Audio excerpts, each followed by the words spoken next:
ng isang mabiyayang kaarawan sa buwan ng Oktubre, Panginoon.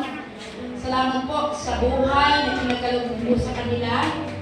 Salamat, Panginoon, sa pagpapala, O Diyos, at sa mga gabay at pagtubay mo po na kanilang naranasan ngayon.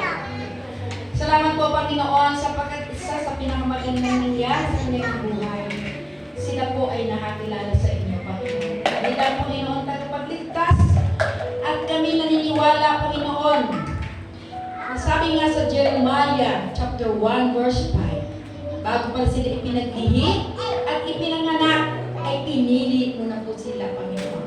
Kaya po, Diyos, patuloy namin silang itinataas sa inyo, Panginoon, kung anuman ang kanilang mga katawagan, Panginoon, sa loob ng iglesia nito, patuloy nilang pagyamanin, palaguin, at patuloy nilang magamit, Panginoon, sa kanilang paglilingkod, O Diyos.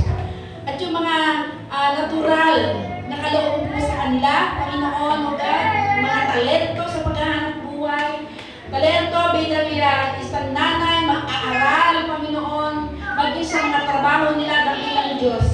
Ikaw ang paunlad ng lahat ng ito. At gamitin nila ito sa ikararangal at ikadalakila ng iyong banal na pangalan. At anuman ang kanilang mga hinihingi, panalangin, Panginoon, mga ninanasa, Panginoon, sa bawat bahagi ng kanilang buhay, sa kanilang pamilya, sa kanilang pag-aaral. O Diyos, Ikaw ang magbigay ng katutunan. Higit pa sa kanilang hinihingi, higit pa sa mabuting nasa nila sapagkat Ikaw ang Diyos na nakakaalam ng pinakamabuti at pinakamaganda para sa kanila.